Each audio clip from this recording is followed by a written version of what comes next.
Pada masa itu, sampailah berita-berita tentang Yesus kepada Herodes, raja wilayah.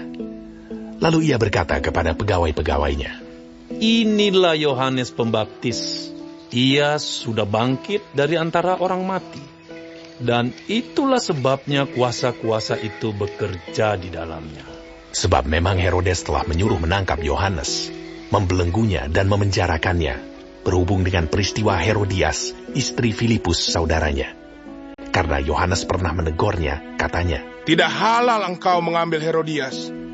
Herodes ingin membunuhnya, tetapi ia takut akan orang banyak yang memandang Yohanes sebagai nabi. Tetapi pada hari ulang tahun Herodes, menarilah anak perempuan Herodias di tengah-tengah mereka dan menyukakan hati Herodes, sehingga Herodes bersumpah akan memberikan kepadanya apa saja yang dimintanya. Maka setelah dihasut oleh ibunya, anak perempuan itu berkata, "Berikanlah aku di sini kepala Yohanes Pembaptis di sebuah talam." Lalu sedihlah hati raja. Tetapi karena sumpahnya dan karena tamu-tamunya, diperintahkannya juga untuk memberikannya. Disuruhnya memenggal kepala Yohanes di penjara. Dan kepala Yohanes itu pun dibawa orang di sebuah talam, lalu diberikan kepada gadis itu, dan ia membawanya kepada ibunya. Kemudian datanglah murid-murid Yohanes Pembaptis mengambil mayatnya dan menguburkannya. Lalu pergilah mereka memberitahukannya kepada Yesus. Setelah Yesus mendengar berita itu, menyingkirlah ia dari situ, dan hendak mengasingkan diri dengan perahu ke tempat yang sunyi. Tetapi orang banyak mendengarnya, dan mengikuti dia dengan mengambil jalan darat dari kota-kota mereka. Ketika Yesus mendarat, ia melihat orang banyak yang besar jumlahnya, maka tergeraklah hatinya oleh belas kasihan kepada mereka, dan ia menyembuhkan mereka yang sakit.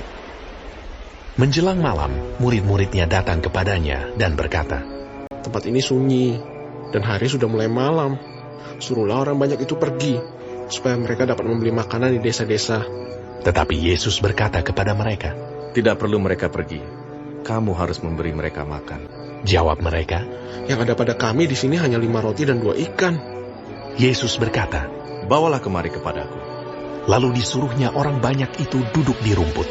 Dan setelah diambilnya 5 roti dan 2 ikan itu, Yesus menengadah ke langit dan mengucap berkat, lalu memecah-mecahkan roti itu dan memberikannya kepada murid-muridnya.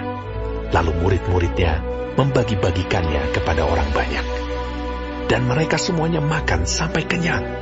Kemudian orang mengumpulkan potongan-potongan roti yang sisa, 12 bakul penuh. Yang ikut makan kira-kira 5.000 laki-laki, tidak termasuk perempuan dan anak-anak. Sesudah itu Yesus segera memerintahkan murid-muridnya naik ke perahu dan mendahuluinya ke seberang. Sementara itu ia menyuruh orang banyak pulang. Dan setelah orang banyak itu disuruhnya pulang, Yesus naik ke atas bukit untuk berdoa seorang diri. Ketika hari sudah malam, ia sendirian di situ. Perahu murid-muridnya sudah beberapa mil jauhnya dari pantai dan diombang-ambingkan gelombang karena angin sakal. Kira-kira jam 3 malam, datanglah Yesus kepada mereka, berjalan di atas air. Ketika murid-muridnya melihat dia berjalan di atas air, mereka terkejut dan berseru, "Itu hantu!" Lalu berteriak-teriak karena takut. Tetapi segera Yesus berkata kepada mereka, "Tenanglah, aku ini, jangan takut."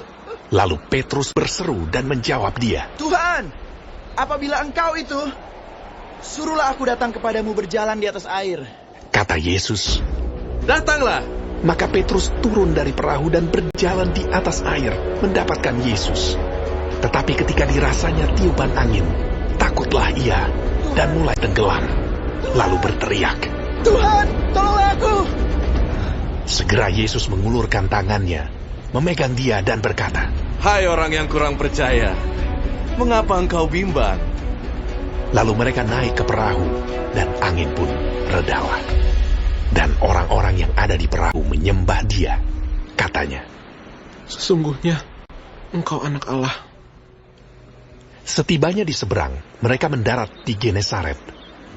Ketika Yesus dikenal oleh orang-orang di tempat itu, mereka memberitahukannya ke seluruh daerah itu.